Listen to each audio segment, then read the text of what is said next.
Mercure. Il y a environ 3,8 milliards d'années, un énorme astéroïde est sur le point d'entrer en collision avec la planète.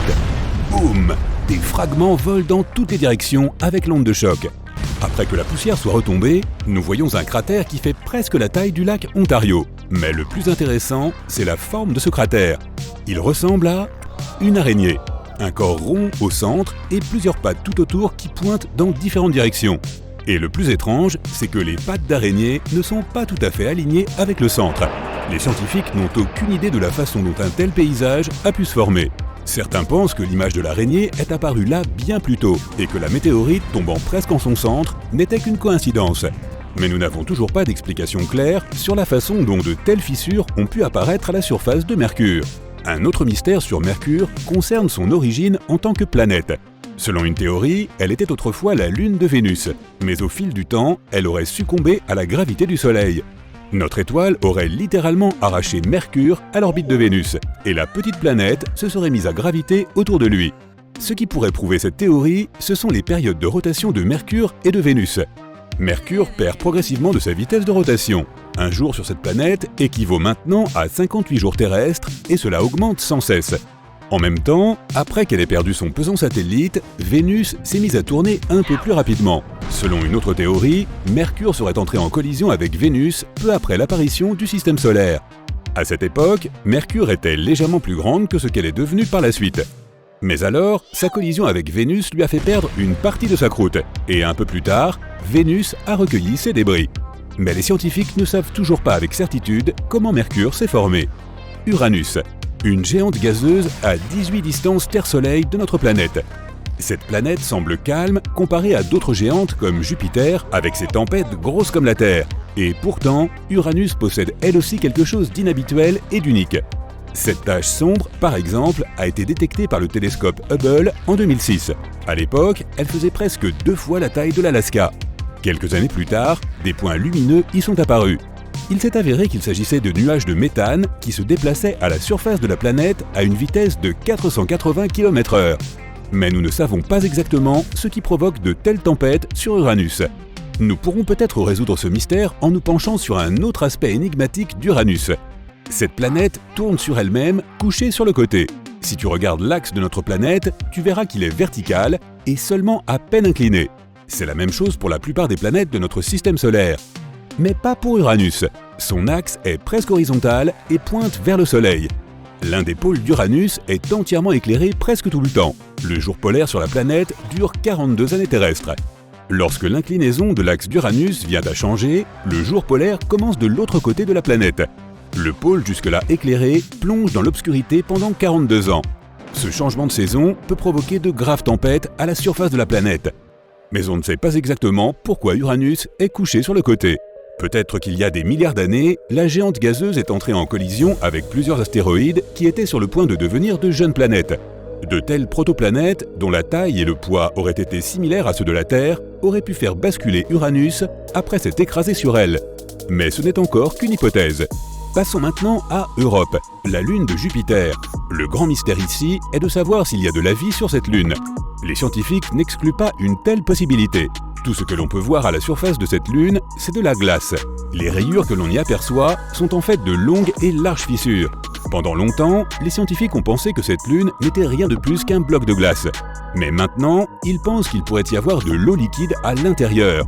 Le noyau d'Europe est chauffé par les forces marémotrices de Jupiter. Ce noyau chaud fait fondre la glace qui l'entoure, donc il pourrait vraiment y avoir un immense océan sous cette croûte de glace. Comme l'eau est la base de la vie, différents micro-organismes pourraient y exister, mais nous ne le découvrirons que si nous y envoyons une sonde. Il nous faudra forer au travers de 2 douzaines de kilomètres de glace solide et chercher dans un océan 2 fois plus grand que tous les réservoirs d'eau sur Terre. Regarde maintenant la lune de Saturne, Titan. C'est la 2e plus grande lune du système solaire. Elle est 50% plus grande que le satellite naturel de la Terre. C'est le seul endroit de notre système solaire, autre que la Terre, où l'existence d'eau liquide ait été prouvée. Mais la chose la plus intéressante à propos de Titan est son atmosphère. Elle a une épaisseur de 400 km. Cette distance est presque 40 fois plus grande que l'altitude de croisière moyenne des avions commerciaux sur Terre. Et elle est composée à 95% d'azote. À titre de comparaison, l'atmosphère de la Terre est composée à 79% d'azote. ce qui signifie qu'elles sont assez similaires. Le mystère est que personne ne sait comment cette atmosphère est apparue là. Une théorie suggère qu'il y a de nombreuses années, des météorites venaient s'écraser sur la surface de Titan presque sans interruption. Des roches massives entraient en collision avec la croûte, augmentant la pression et les températures sur cette lune. Dans de telles conditions, l'ammoniac présent dans l'air s'est décomposé en azote et en hydrogène. L'azote, qui est lourd, est tombé sur la surface de Titan, tandis que l'hydrogène, plus léger, s'est élevé et s'est répandu dans l'espace. Mais certains scientifiques contestent cette théorie. Un autre mystère du système solaire concerne l'étoile hypothétique Némésis et son existence réelle. Si tu regardes toutes les étoiles de notre galaxie, tu découvriras que la plupart d'entre elles sont jumelées, ce qui signifie que deux étoiles orbitent l'une autour de l'autre. Statistiquement, le Soleil devrait donc lui aussi avoir un compagnon. Certains scientifiques ont donc émis l'hypothèse que les plus grandes extinctions de masse sur Terre étaient liées à un objet mystérieux dans l'espace. Ils ont suggéré qu'il y avait une naine rouge quelque part à moins d'une année-lumière et demie du centre de notre système solaire, et qu'à chaque fois que cette étoile naine s'approchait du nuage d'astéroïdes, cela perturbait ces voyageurs de l'espace. Chaque fois que cela s'est produit, plusieurs astéroïdes ont été lancés vers la Terre et ont provoqué une extinction massive. Mais cette étoile n'a pas encore été découverte, et de nombreux scientifiques remettent en question cette hypothèse. Maintenant, regardons à l'extrême limite du système solaire. Un photon de lumière doit voyager pendant 1 an pour arriver jusqu'ici. Les scientifiques pensent que le nuage d'Oort existe dans cette zone. C'est une région hypothétique où des tonnes d'astéroïdes et de blocs de glace se rassemblent en nuages. C'est l'endroit le plus éloigné où la gravité du Soleil est encore un effet. On peut supposer que ce nuage sphérique entoure le système solaire. On pense que c'est de cette région que proviennent les comètes à longue période. Elles traversent le système solaire et retournent ensuite dans le nuage d'Oort. Ce voyage peut prendre des milliers d'années. Encore plus excitant, il pourrait y avoir une géante gazeuse appelée Tyché dans cette région. Certains scientifiques affirment qu'elle pourrait faire 4 fois la taille de Jupiter. Jusqu'à présent, aucune recherche n'a confirmé son existence.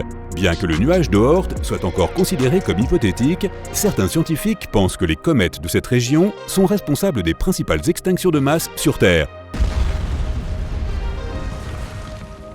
Maintenant, allons au-delà des frontières du système solaire. Là-bas, à 1500 années-lumière de la Terre, se trouve le trou noir le plus proche de notre planète.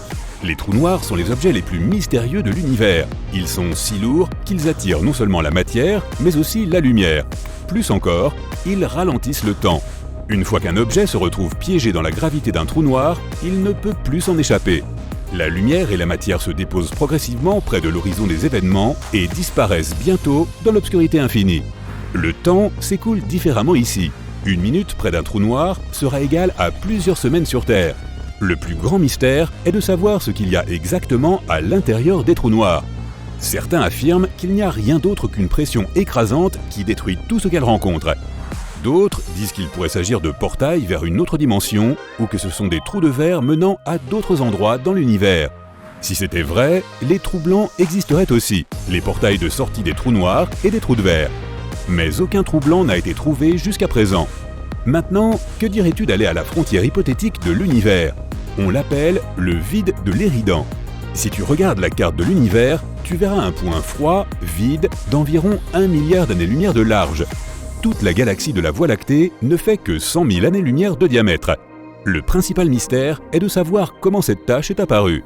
Une théorie affirme que ce vide est la cicatrice laissée par la collision de 2 univers parallèles. Imagine que les univers soient des bulles géantes, et un jour, 2 de ces bulles sont entrées en collision. Alors l'univers parallèle à notre bulle nous a arraché plusieurs galaxies. Pour l'instant, c'est la seule explication qui permette de comprendre comment un vide froid aussi immense a pu apparaître dans notre univers.